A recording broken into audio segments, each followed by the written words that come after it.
Caramel. Caramel.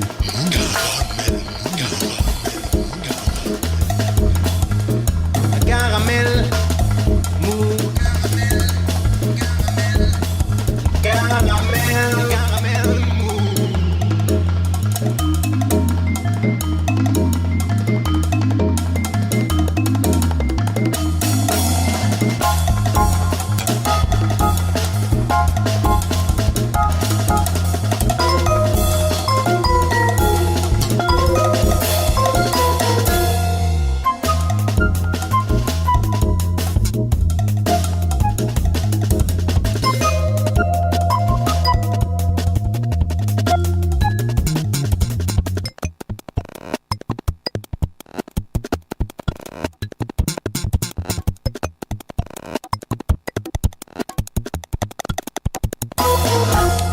Comme le disait mon père lorsque je ramenais à la maison des résultats scolaires en dessous de ses attentes et de la moyenne, malgré des appréciations professorales pleines de promesses, les chiffres sont têtus, disait-il. Et oui, papa, les chiffres sont têtus. Et un 8 de moyenne, c'est pas encore Byzance.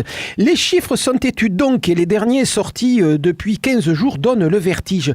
Ainsi, 57 milliards d'euros ont ainsi été distribués cette année aux actionnaires du CAC 40, nous apprend la bourse parisienne.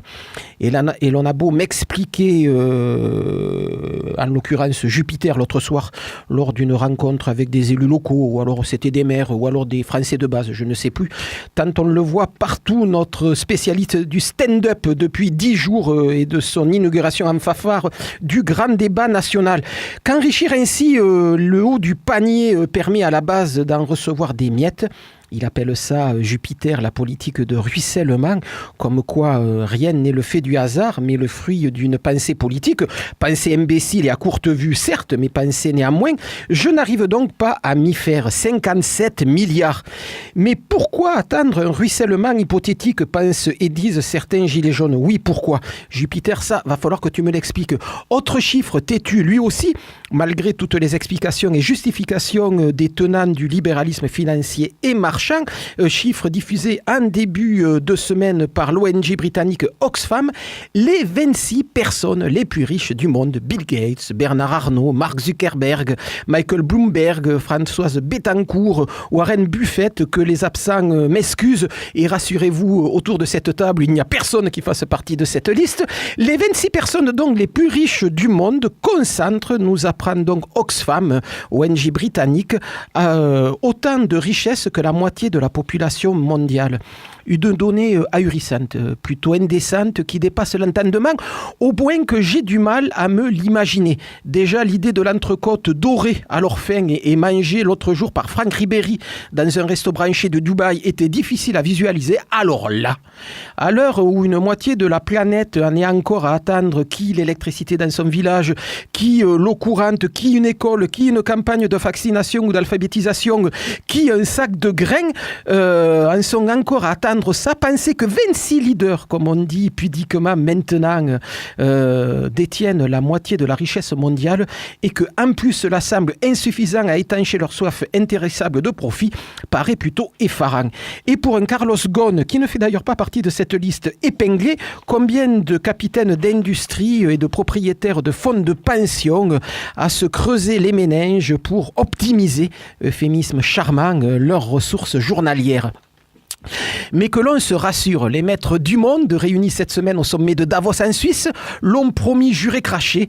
Il est temps de remoraliser la globalisation. Le mot est celui de Klaus Schwab, le fondateur de ce grand raout mondial. Celui-là même, rappelez-vous, qui en 2009, après la crise des subprimes américaines de 2008, avait craché, juré là aussi qu'il fallait mettre bon ordre aux extravagances de la finance mondiale. C'est vous dire si le mec est fiable. N'empêche, 26 capitalistes contrôlant la moitié de la richesse mondiale.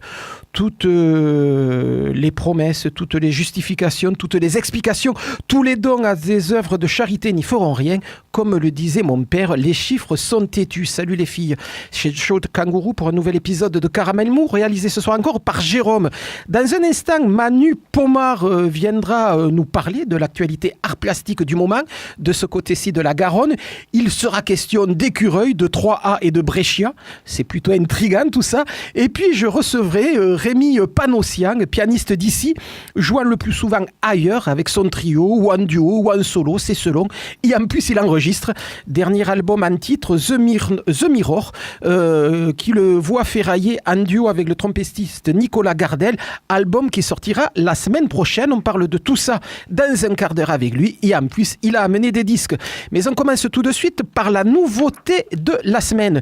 Pilier de la scène toulousaine, poète et chanteur agile, producteur prolifique, slammer militant, Zedrine vient de sortir un nouveau EP, 5 titres, sous son nom, prélude à une série de 3 qui paraîtront tous les 2 mois jusqu'en juin.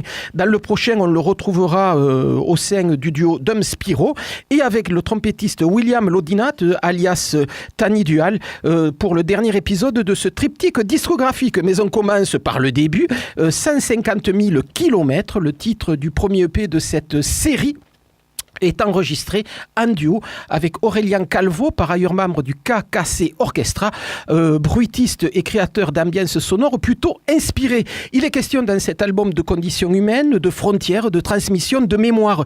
4 textes à rebrousse-poil de la pseudo-révolte qui encombre jusqu'à plus soif nos ondes radiophoniques ces derniers temps. 4 textes profonds et ouverts qui, loin de s'enfermer dans le cercle sans fin des rancunes cuites et recuites, nous donnent des objets de réflexion et réfléchir par les temps qui courent peut paraître plus que nécessaire, voire assez pertinent. Zedrine, voici Pulsion, extrait de 150 000 km, son dernier EP que l'on peut se procurer sur le site www.zedrine.bandcamp.com. C'est Caramel Mou et c'est tant mieux.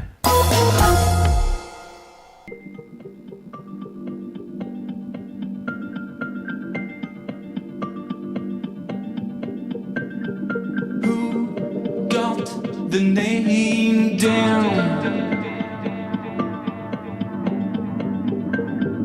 Suivre une existence à quelque distance qui me rappelle une ombre de mon passé. Sauf qu'elle, celle qu'elle me rappelle, dont je me souviens soudain, je ne sais plus du tout qui c'était. Elle a les mêmes bottes qu'elle, la même veste, le même jean serré.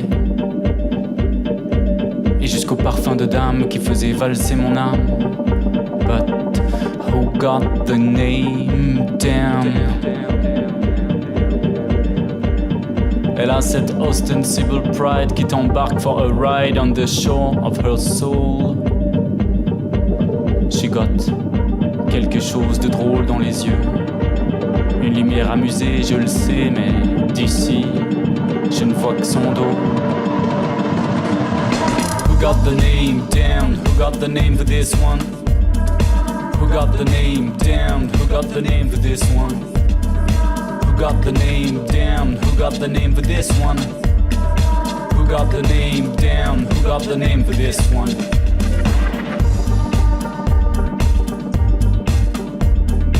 Est-ce qu'on a fait l'amour ou j'en ai juste rêvé?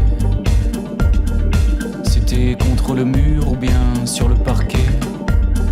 Si celle-ci se retourne, trouverai-je le même sourire? J'ai le cœur qui s'étouffe dans un souvenir.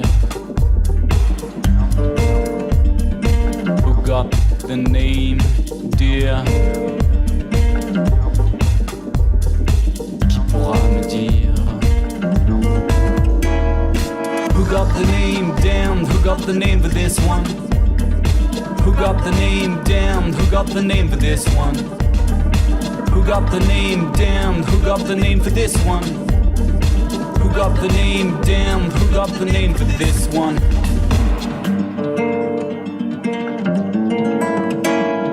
Le plafond est bas, tu parais immense. Assise, tu me parles, une silhouette s'enfuit. Comment es-tu entré dans ma vie? Comment en as-tu disparu aussitôt? Nous étions si beaux, si nous étions beaux comme un pays. Je regardais tes yeux qui chantaient l'infini. On entendait la pluie taper sur le carreau. Les pas claquent devant moi sur ce quai de métro. Je ne te suivrai pas, je ferai ce qu'il faut pour que tu hantes encore mes visions et mon corps. Elle a les mêmes bottes qu'elle, la même veste, le même jean serré. Et jusqu'au parfum de dame qui faisait valser mon âme. But who got the name down?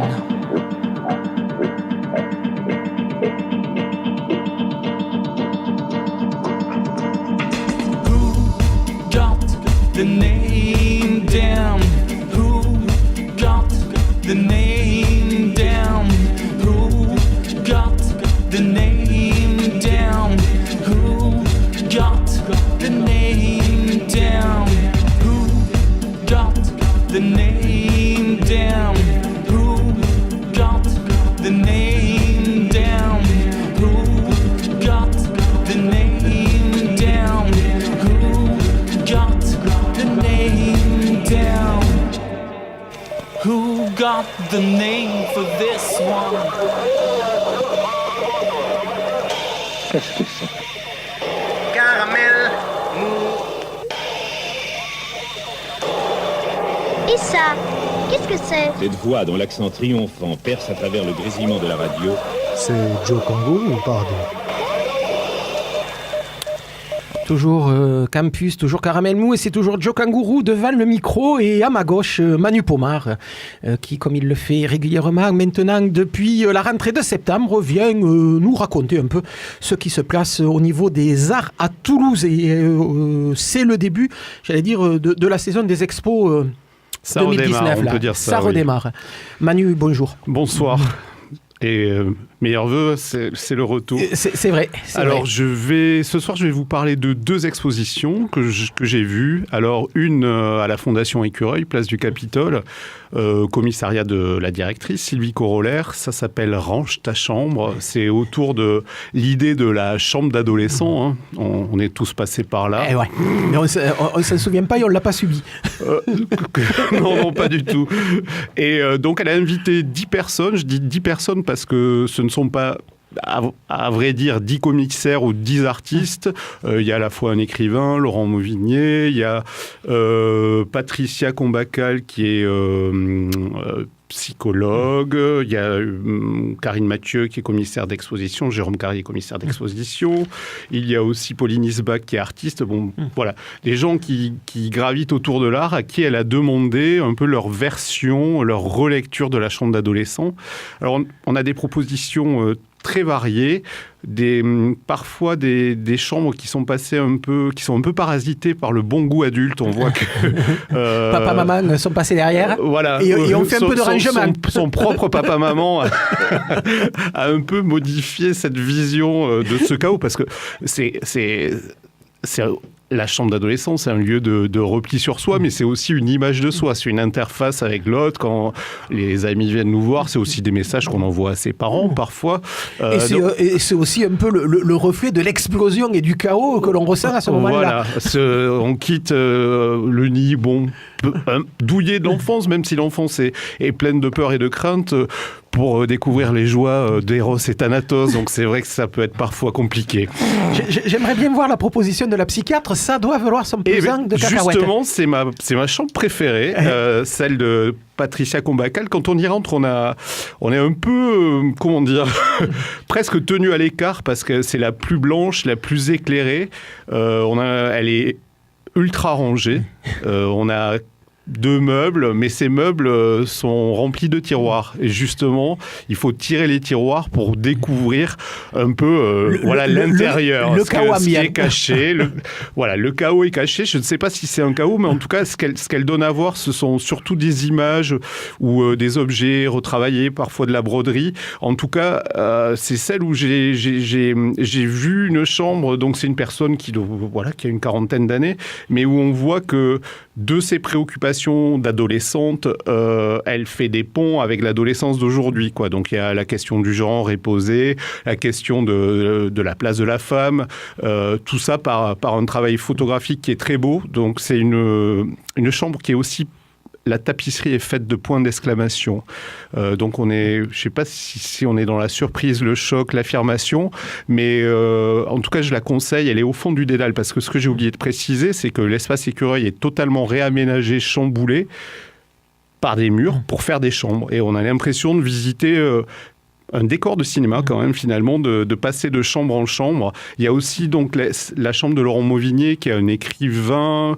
On va voir un de ses romans adaptés au cinéma ce mois-ci, qui s'appelle Continuer, qui est l'histoire d'une recherche de soi par la marche et le voyage. Il avait écrit aussi Des Hommes, un texte sur le travail de mémoire et on va dire, d'un choc post-traumatique de la guerre d'Algérie à une onde de choc à long terme.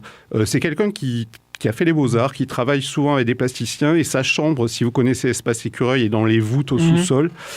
Elle est un peu comme son écriture, il a une écriture de l'intime très acérée, et on a affaire à une chambre ascétique avec un lit presque de cellules, et une projection vidéo qui est un chaos de montage d'images à la fois d'actualité, de sources pop, d'extraits de clips, de films pornographiques. Donc ce chaos visuel qui retranscrit, je trouve, assez bien ce qui se passe dans son cerveau au moment de l'adolescence, cette espèce de télescopage de sensations, de découvertes, de désirs, de rejet.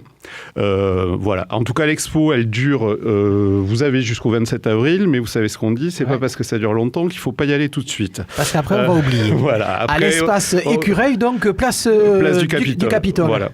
Il y a une chambre de Christian Bernard, aussi de Karine Mathieu, et là, ce sont deux gestes artistiques assez forts et radicaux. En tout cas, vraiment, ça vaut le déplacement.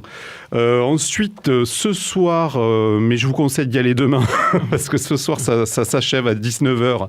3A, c'est un atelier qui est au Faubourg Bonnefoy. Donc allez fouiller sur internet pour trouver 3A, et ce soir il y a un artiste qui s'appelle Alex Chevalier qui présente, c'est un artiste éditeur, et là il a fait un boulot que j'en viens, qui m'a pas mal touché. En fait, il a fait des recherches autour de l'affaire dite de Tarnac, et Julien Coupa, en plus d'avoir été accusé de faits qu'il n'avait pas commis, de faire de la prison, on va dire, pour rien. Préventivement pour des prunes. Voilà, pour satisfaire certains délires d'État. Je ne savais pas, mais la police a ôté de sa bibliothèque 27 livres qui ont été classés comme dangereux pour la sécurité de l'État. Donc... Alex a fait des recherches pour savoir quels étaient ces livres. Alors bon, il y en a 10 dont les noms reviennent assez facilement dans la presse, mais d'autres où il a un peu dû faire ses recherches sur des sites anarchistes où ces titres circulaient pour que chacun se renforce un peu sa bibliothèque, en fasse une bibliothèque de recherche et de résistance. Alors il y a évidemment... Quoique ce soit un livre, je ne dis pas qu'il est inoffensif, moi c'est un des livres qui m'a encouragé à faire ce que je fais, c'est-à-dire à gérer un lieu que j'essaie de maintenir indépendant. Donc c'est TAZ de Hakim Bey, les zones d'autonomie temporaire, qui sont aussi un témoignage de la période, des rave parties. Bon, tout le monde peut se nourrir sur ce livre. Voilà, donc ce type de livre est classé comme dangereux pour la sécurité de l'État. Il y a une pièce d'Albert Camus, Les Injustes. Ah voyons. Voilà. Bon, évidemment, il y a un... Pièce politique, mais assez classique. Ben voilà, qui est un classique étudié, donc... Heureusement, voilà, l'éducation nationale fait étudier des textes dangereux pour la sécurité de l'État, et on les félicite. Évidemment, et qui continue. Il y a un situationniste, Raoul Vaneguen, avec son traité de savoir-vivre à l'usage des jeunes générations. Alors, il y a 2 livres dont j'ai pris les noms, mais que je ne connais pas, que je n'ai pas encore lu, que je vais m'empresser d'essayer de trouver et de lire.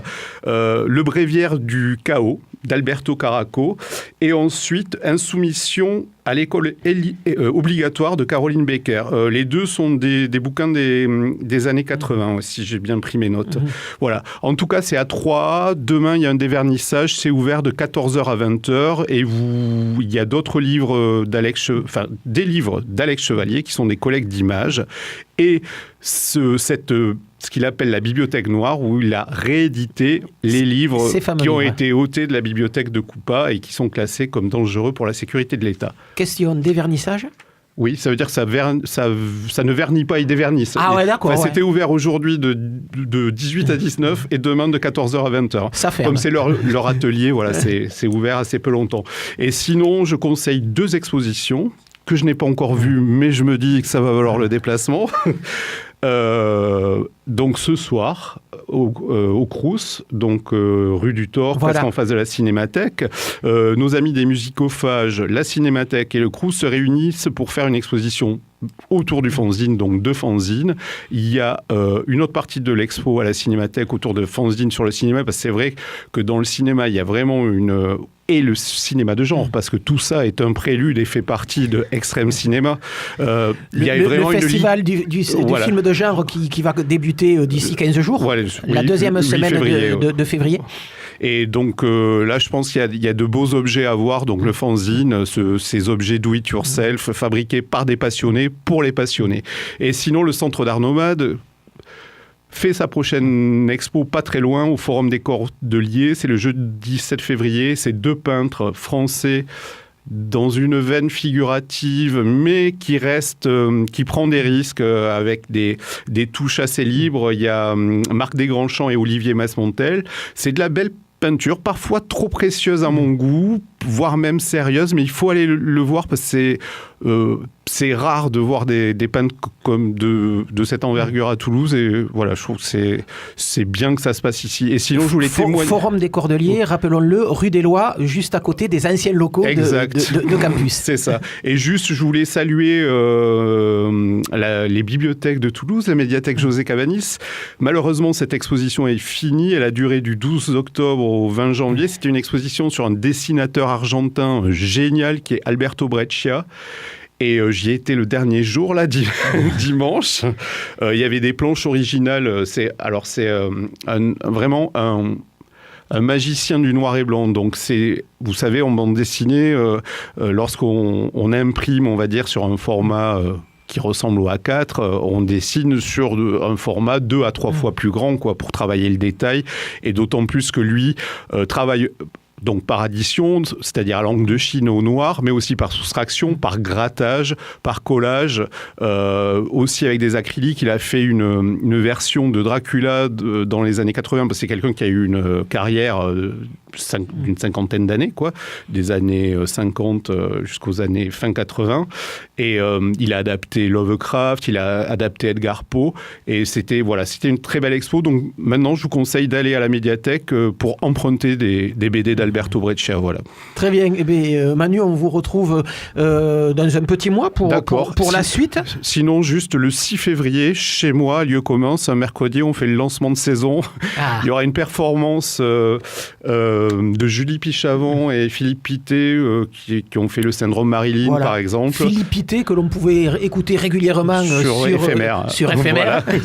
Et aussi un concert de Charlie Aubry, qui est un musicien issu des Beaux-Arts et qui est un magicien des machines. En fait, il dresse des machines analogiques, des pianos, des magnétophones à bande en les pilotant numériquement, et c'est assez troublant, voilà. Donc ça, je vous invite à venir nous retrouver. Le 6 février à lieu commun à Bonnefoy. Merci beaucoup. Merci à vous. Et à plus tard. Voilà, on écoute Manu Louis avec Chuanse.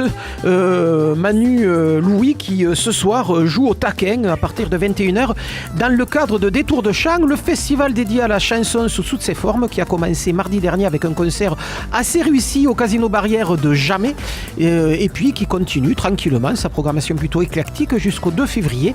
Ce soir avec Manu Louis on aura droit à de la chanson plutôt électro, mais ce soir par exemple on peut écouter aussi Laura Wild au Théâtre du Grand Rond. Ça commence à 19h. De la chanson un peu plus classique. Sarah Olivier, chanson nettement plus punk ce soir à partir de 21h à l'espace Saint-Cyprien qui s'appelle le Chapeau Rouge. Si vous êtes du côté de Launaguet, Marianne Aya Omac sera donc à la salle des fêtes de Launaguet ce soir à 21h, toujours dans le cadre de Détour de Chant. Et puis dernier concert pour ce soir façon Détour de Chant, et bien il y aura David Kilembe que l'on pourra voir ce soir au Bijou. Voilà, Détour de Chant, ça continue ce soir, ça continue demain également jusqu'au donc au 2 février. On en parlera aussi la semaine prochaine puisque vendredi prochain l'émission sera consacrée à ce festival. L'intérêt avec le sucre, c'est que ça donne de remarquables caries. Je te garantis que tu payes des chicots vraiment superbes, caramélisés à souhait. Bref, il faut se méfier du caramel mou, surtout quand il est chaud. Rémi Panossian, bonsoir. Bonsoir. Vous êtes dans ce studio pour revenir un peu sur quelques éléments de votre parcours musical déjà un peu vieux. Vous êtes arrivé, non mais je vous en prie, vous êtes arrivé à Toulouse au début des années 2000. On vous connaît sur la scène depuis le duo que vous avez formé avec Julienne Dutu. Ça devait être 2004-2005 et depuis vous êtes quand même quelqu'un d'assez omniprésent sur la scène toulousaine, même si vous passez la plupart du temps à l'extérieur de notre belle ville rose. On s'en désole, mais sans doute pas vous. Donc, question traditionnelle pour qui vient faire des interviews cette saison à Caramel Mou. La musique, c'est arrivé comment, Rémi Panossian ? Par les oreilles. Ah ben, c'est par là que ça arrive. Quelquefois, ça arrive par les pieds, mais on dit bien jouer comme un pied et on comprend pourquoi. J'essaye d'éviter, mais non, mais c'est arrivé simplement par mes parents qui aimaient la musique et j'ai eu la chance d'avoir des amis de mes parents qui m'ont offert des cassettes à l'époque. Oui, c'était des cassettes. C'était vraiment il y a longtemps. Voilà, et puis ma mère qui a rapatrié le piano familial de son enfance chez moi et donc j'ai commencé à faire poète-poète dessus. Et petit à petit, voilà. Voilà, à un moment donné, les parents ont dit non, il y en a marre qu'ils fassent poète-poète, autant qu'ils apprennent à s'en servir. Et là, vous êtes parti, le conservatoire municipal, pas du tout. Non, une maison prof, pour tous, quoi. Une maison pour tous du quartier de la Paillade à Montpellier. Puisque vous êtes un natif de Montpellier. Ouais, voilà, je suis un transfuge. Enfin. Et du coup, voilà, une professeure qui était exceptionnelle, qui s'appelait Yvette Truong et qui m'a donné le goût de la musique à 7 ans. Et depuis, ça n'est jamais parti. Qu'est-ce qu'on écoutait à la maison à ce moment-là ? Mais bizarrement plein de choses différentes, mais c'est surtout ils ont eu l'intelligence de me faire découvrir énormément de choses, que ce soit du théâtre, de la danse, des expositions très tôt en fait et des concerts. Et donc du coup il y avait de tout, il y avait beaucoup de la radio en fait. Et après ma mère avait été initiée à la musique de Coltrane au tout début, dans les années 50-60 quoi, parce qu'elle est âgée, elle est toujours vivante. Mais c'est votre maman, donc on comprend qu'elle est pas née il y a 10 ans. Elle est pas née dans les années 80, tout va bien. On le comprend aisément. Et donc voilà, par petites touches comme ça, des Duke Ellington, tout petits. Et c'est surtout quand je me suis mis au piano qu'après il y a eu de plus en plus de musique à la maison. Quoi. Ça permet de frimer dans le cours d'école, quand on a 7-8 ans, de dire j'ai un piano à la maison et j'en joue ? Pas du tout. Non, parce que j'ai été un peu plutôt pris comme un extraterrestre à écouter que du jazz jusqu'au lycée. Ah oui, parce que déjà là vous écoutiez du jazz. Oui. Dès 6 ans c'était Lionel Hampton, Fats Waller, Errol Garner et tout ça. Et donc du coup voilà, quand à côté il y avait les groupes de rock et des fois même les boys bands et compagnie, que j'exécrais évidemment, toujours hein, mais pour le coup à l'époque je détestais Nirvana, alors que voilà au bout d'un moment ça faisait un peu décalé, c'est ça. Au milieu des années 90 ça faisait un peu décalé. C'est ça, quand je disais Nirvana je disais Oscar Peterson, vous voyez, donc au bout d'un moment ça passe pas. Et après par contre j'ai ouvert un peu plus mes oreilles et j'ai compris que c'était des musiciens exceptionnels aussi quoi. Donc dans la liste que vous m'avez envoyée dans la semaine, puisque je demande à tous les invités de Caramel Mou ces derniers temps de m'envoyer des listes comme ça me permet de conforter ma culture personnelle et puis ça permet de discuter aussi de musique. Le premier morceau que vous m'avez envoyé, c'est celui-là. Piano solo, premier album en piano solo, et je crois qu'il a 26 ans quand il a enregistré ce chef-d'œuvre absolu qui s'appelle Facing You, bien avant que le concert quoi.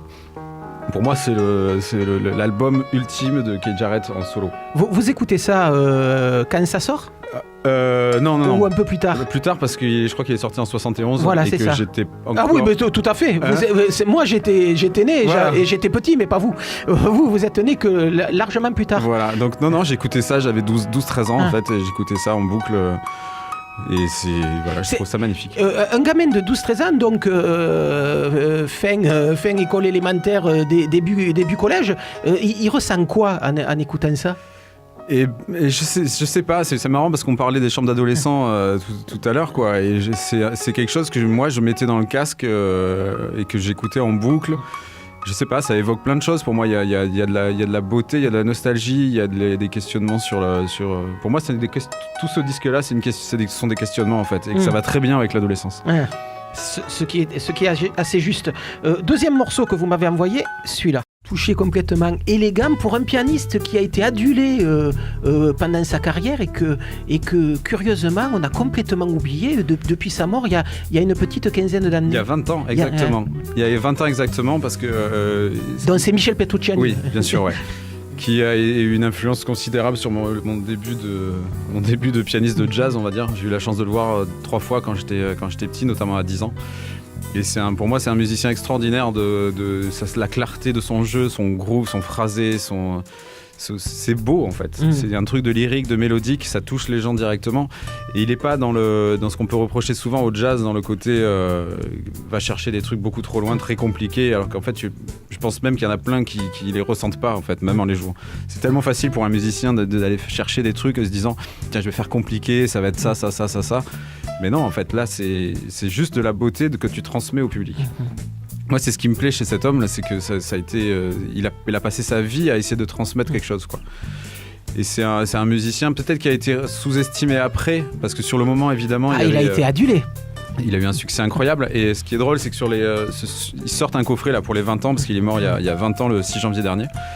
Et c'est un coffret qui vient de sortir dans lequel c'est Sony et BMG ainsi que la famille qui a demandé à 40 pianistes d'écrire un mot dessus, dont je fais partie. J'ai cette chance-là. Et c'est très émouvant de lire les réflexions des autres pianistes il a touché plein de gens en fait, cet homme. Et pour moi, ça reste un très très grand musicien. Et sans doute le premier souvenir de concert pour vous. Ah oui, c'était vraiment mon premier concert de jazz, c'était lui. Donc Michel Petrucciani, je le disais, étonnamment, on a complètement oublié à tort, et on va sans doute s'en réapercevoir dans les années qui arrivent, mais c'est vrai que par rapport au buzz et au succès et avoir comment ces concerts étaient courus et l'ensemble de ces albums encensés par la critique, étonnamment, depuis sa mort, on n'en entend quasiment plus parler. Donc à ce stade de la compétition, je me disais, tiens, je m'attendais à avoir un peu moins de jazz et un peu plus de choses bizarres venant d'ailleurs. Et je me disais, premier morceau, quand même, Keith Jarrett, Michel Petrucciani, qu'est-ce qui se passe ? Heureusement, le troisième est arrivé. Velvet Underground, Héroïne, comment vous découvrez cette ambiance et ce pan de la culture rock ? Déjà, ce qui est fou, c'est que c'est un blasphème de ne pas écouter en entier. Je sais qu'on n'a pas le temps. Ah mais oui, parce que toute l'idée du morceau, c'est justement... C'est la montée. C'est la montée qui est la tension. Ce qui caractérise un peu la musique que vous faites, par exemple, avec le Rémi Panossian Trio. Exactement, ouais. Moi, vous êtes vraiment là-dessus, sur cette montée en tension et montée de l'énergie avec une explosion finale qui est l'explosion d'Héroïne. C'est exactement ça. Et c'est ce premier album du Velvet, pour moi, c'est pareil, ça fait partie des trucs que j'ai découvert sur le tard, du coup, plutôt vers 16-17 ans. Et que ça a été un choc absolu, quoi. Et c'est cette énergie brute.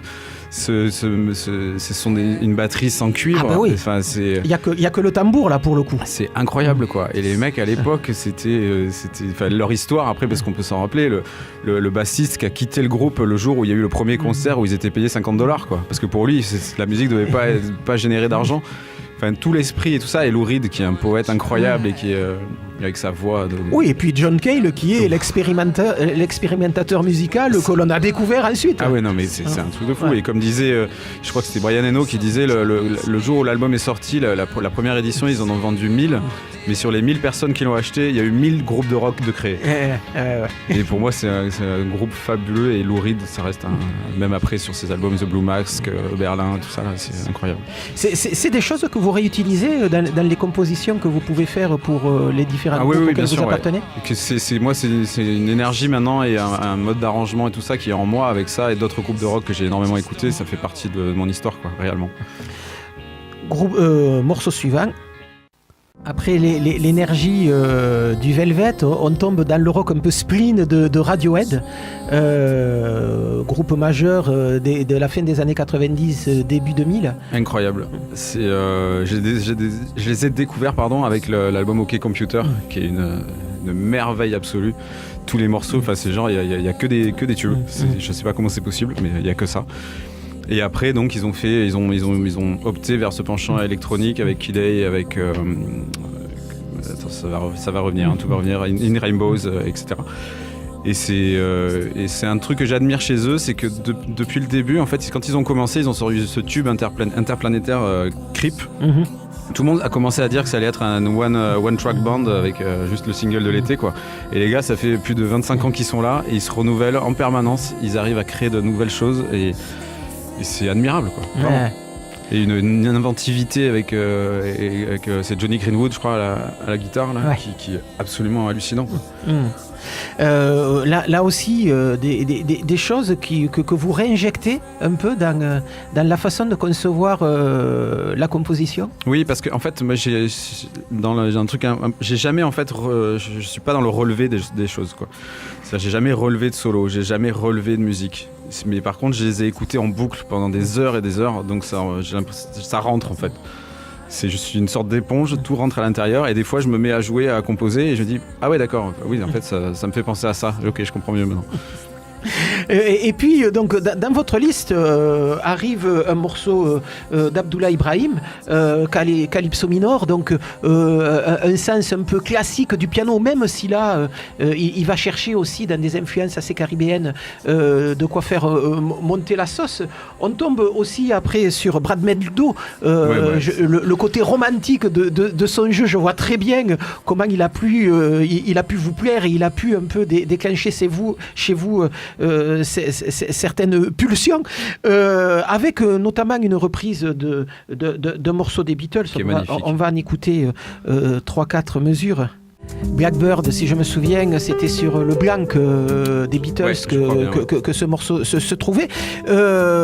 Donc ça aussi, ça peut ouvrir une porte sur la façon aussi dont vous reprenez vous-même au piano, soit en trio, soit en solo, surtout en solo. Des morceaux de pop. Ouais. Là, pour le coup, on parlera du japonais tout à l'heure, Sakamoto, dont vous reprenez régulièrement un des titres dans votre répertoire solo. Et puis dans votre liste on en arrive à celui-là et je me disais c'est rigolo, j'aurais cru qu'il serait arrivé nettement plus tôt.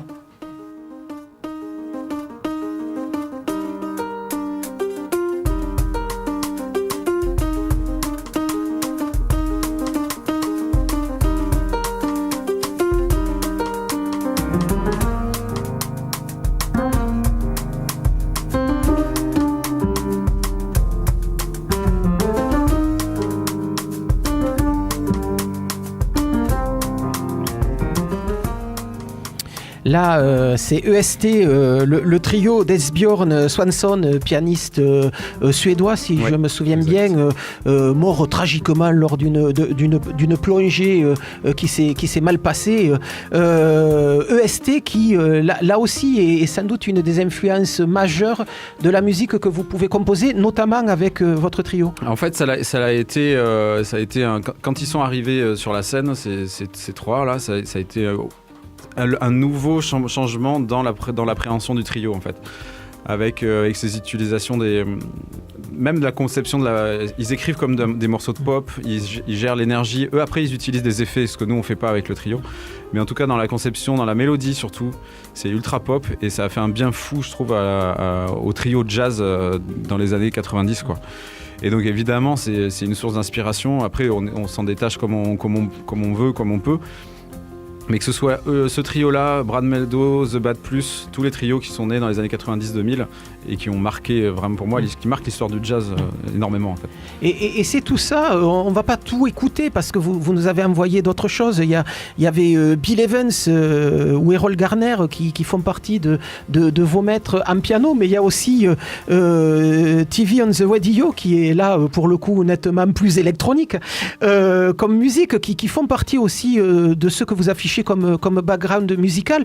Tout ça fait ce que vous avez fait avec le trio, un trio qui vous permet d'écumer la planète. Je le disais en début d'émission, vous êtes un pianiste d'ici, même si natif de Montpellier, vous êtes un pianiste d'ici, mais la plupart du temps vous jouez ailleurs, notamment avec ce trio, notamment un peu partout sur la planète, notamment en Asie.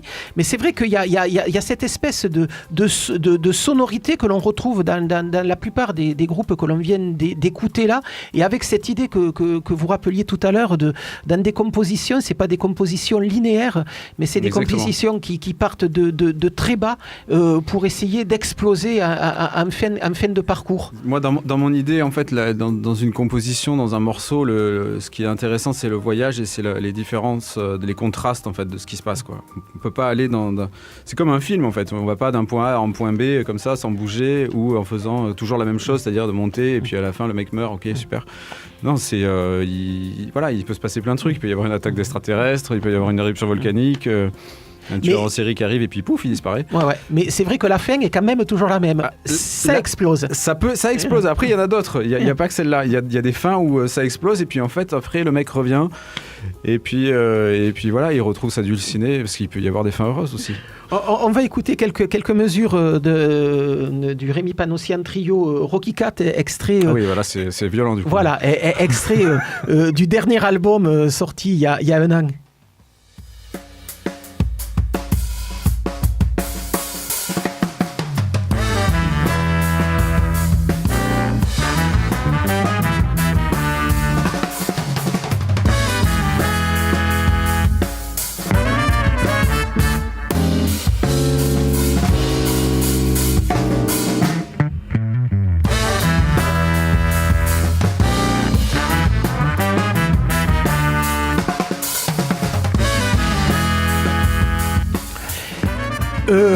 Album oui, et plutôt étonnant celui-là parce que tout ce que l'on a pu dire jusqu'à présent, c'était une musique en trio acoustique.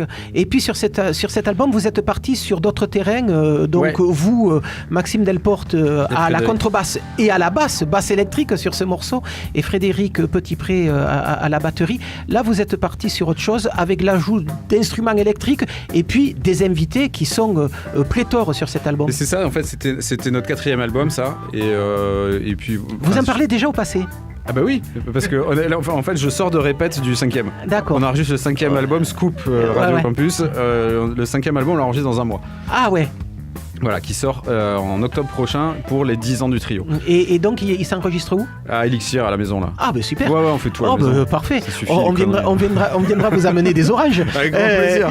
Donc, cet album qui est déjà passé, pour vous, c'était quoi ? C'est vraiment un concept où on s'est dit, bon, mais voilà, on va se faire plaisir, on va essayer de casser un peu nos codes, nos propres codes à nous, pour aller chercher autre chose, quoi. Donc, on a invité un quatuor à cordes, on a invité des soufflants, on a invité des chanteurs, un MC de hip-hop, une flûtiste chanteuse, une chanteuse japonaise qu'on a rencontrée quand on était en tournée là-bas. Et voilà, moi je suis moitié Rhodes, moitié piano. Max il est à la basse électrique avec des statues, des effets et tout. Et on retrouve toute la clique des cuivres qu'on adore, Nicolas Gardel, Ferdinand Doumer et compagnie, quoi. Et c'est vrai que c'est un album, le 4e, vous le rappeliez tout à l'heure, un album qui marque quand même la maturité d'un groupe qui est né de l'amitié de gens que vous avez rencontrés au détour de vos années de fac, j'allais le dire comme ça, exactement. Puisque vous êtes venu de Montpellier à Toulouse pour continuer vos études en musicologie. C'est vrai que ça marque l'avancée, mais aussi la maturité d'un groupe qui s'est construit petit à petit autour d'une version, j'allais dire, pop-jazz de la musique.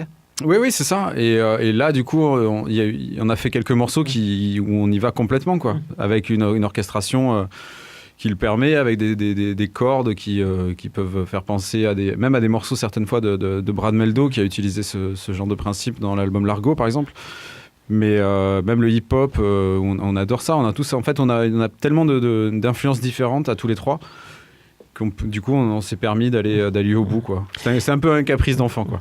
Et quand je disais que vous étiez un habitué et que dans votre démarche, il y a autant le jazz que la pop, c'est vrai que cette idée de la mélodie, par exemple, auquel vous êtes vraiment très, très attaché, va vraiment voir du côté de la pop. Je voudrais vous faire écouter quelque chose. Vous allez essayer de me rappeler qu'est-ce que c'est. Et là, on verra que la pop, ça peut aller aussi très, très loin avec vous.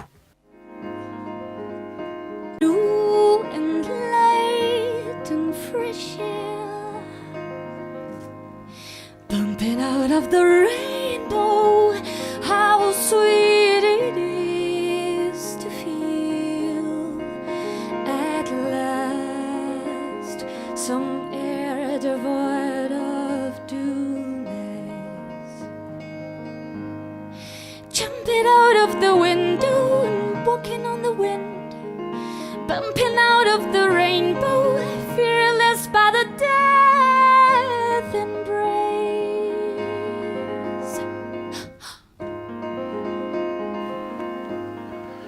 Voilà, allez, dites-nous deux, trois mots sur ce truc. Oh là là, oui, c'était il y a 9 ans, je crois. Ouais, c'est ça, c'était en 2020. Putain, en novembre 2010. Incroyable, c'est un morceau que j'ai écrit avec ma compagne de l'époque, la mère de ma fille, Frédérica, qui est une chanteuse. Oui, Frédérica Alazina, dont on parle régulièrement ici, on passe régulièrement ses morceaux, elle vient de temps en temps nous voir. Ah oui, qui est une chanteuse incroyable et tout ça, et qu'on avait écrit ce morceau à l'époque, et on était venu le jouer pour les 21 ans de Caramel Mou, en live au Mandala à l'époque. C'est ça, c'est exactement ça. Et incroyable. c'était dans aussi, c'était des morceaux que l'on pouvait retrouver dans une tentative de trip-hop toulousain. Exactement. Qui s'appelait Manatine, tout à fait. Auquel vous étiez associé avec Frédérica. Ouais, avec Fred Petitpré déjà à la batterie. Il y avait Fred Petitpré, le guitariste qui... Cyril Amourette. Voilà, fabuleux guitariste. Et donc Manatine, qui était une tentative de vous extraire aussi, j'allais dire, du paysage jazz. Parce qu'on aimait déjà ça, en fait. Moi, j'aimais déjà la pop, on a toujours aimé ça. Et donc, ce quintet-là, à la base, il était plus jazz. Et on a un peu vrillé vers vraiment de la pop assumée, du trip-hop, comme tu dis. Et puis voilà, après les choses ont fait que ça n'a pas... On était trop en avance sur notre temps, je crois. Ouais, ça doit être ça. Et donc pour cette soirée-là, je vous avais demandé de venir nous jouer du répertoire Manatine, mais à deux. Exactement. Voilà. Putain, je me rappelle. Et ça, un jour, on le sortira des cartons pour tout faire écouter.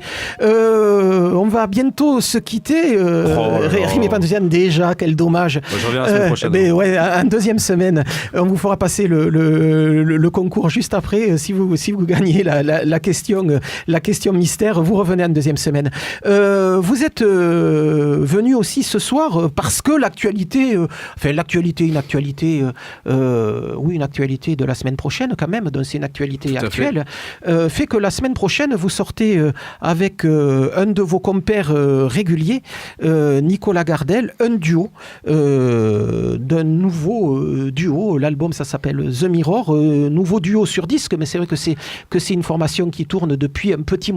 En fait, ça a tourné, on a fait quelques concerts, mais c'est surtout que ça fait 17 ans qu'on se connaît et qu'on partage de la musique. On a fait des quartets, des quintettes ensemble, on a fait des sessions en duo à l'époque au Resto Jazz plein de fois quand ils venaient me rejoindre, des fois quand j'étais en solo pour juste faire le bœuf. Et on partage cet amour de la musique, on a discuté pendant des nuits entières de musique et de ce qu'on aimait.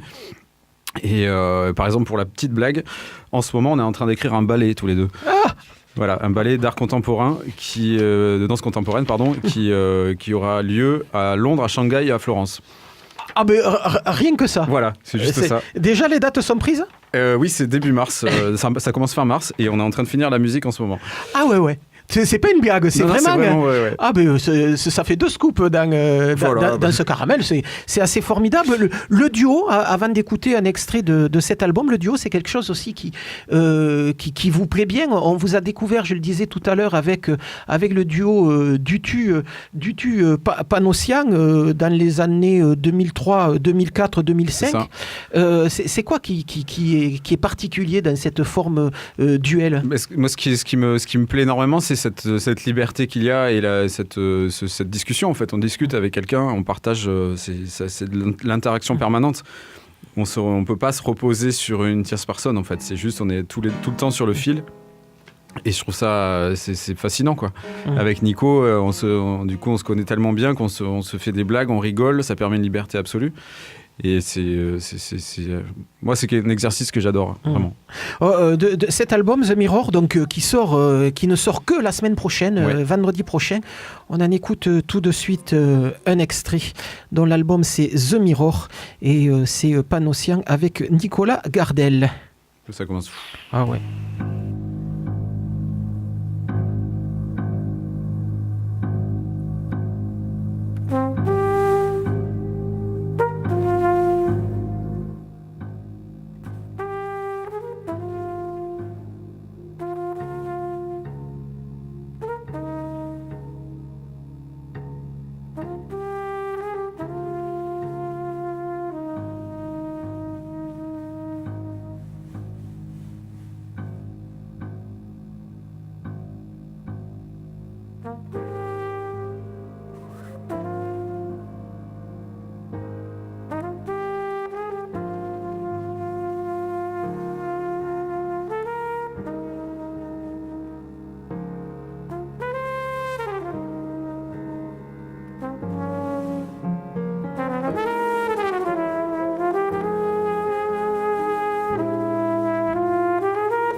Enregistrement, vous le disiez là hors antenne, mais vous allez le répéter, enregistré dans des conditions assez particulières, à la maison, tranquille, peinard. Non, pas du tout, c'était au studio Avatar à New York.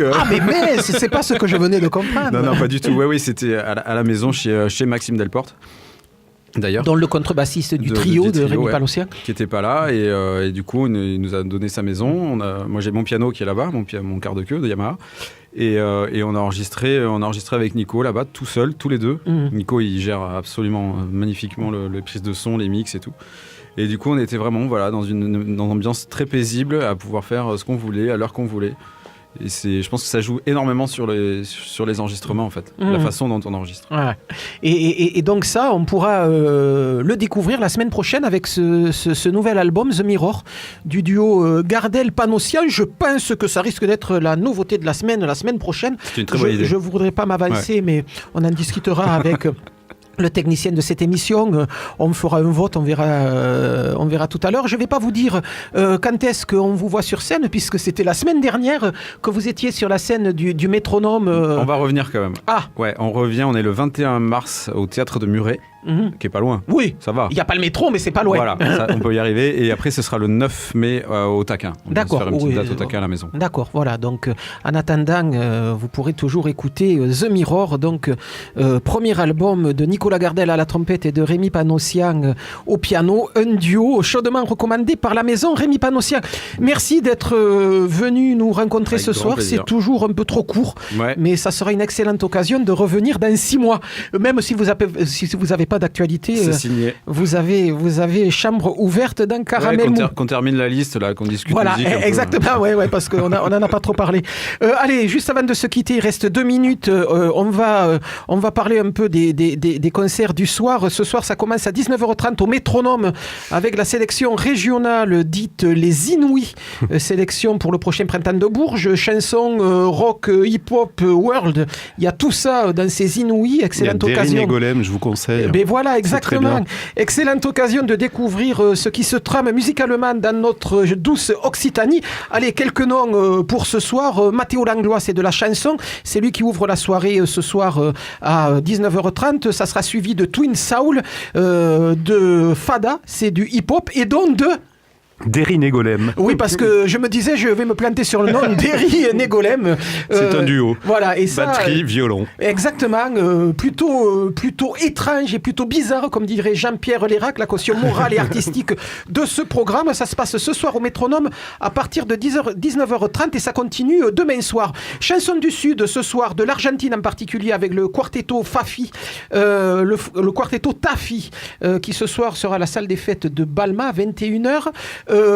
Agar, de l'électropop française au bikini ce soir à 20h, première partie Jazz Boy, le duo Religo, trompette, guitare, à la trompette c'est Nicolas Algans, à la guitare c'est André da Silva, ce soir c'est à l'impro à partir de 20h30, le charivari de la chanson toulousaine, ça c'est à Itinéraire bis, le charivari, un mélange de reprises et de compos personnels par des artistes toulousains. Itinéraire bis c'est vendu rue Périole, un endroit ouvert il y a un an et qui va devenir vraiment indispensable pour la chaîne chanson toulousaine, au même titre que le Bijou. Et puis une proposition de théâtre ce soir avec Mon chien stupide, d'après le roman de John Fante, au théâtre du Chien Blanc, 26 rue du Général Compense à 20h30. Allez voir ça, c'est hilarant. Et puis demain soir, des gens qu'on adore ici à Caramel Mousse, The Roche que l'on pourra voir au Connexion Live à 19h30. Voilà, Caramel Mousse, c'est terminé pour aujourd'hui. On se retrouve la semaine prochaine. Salut les filles, bye.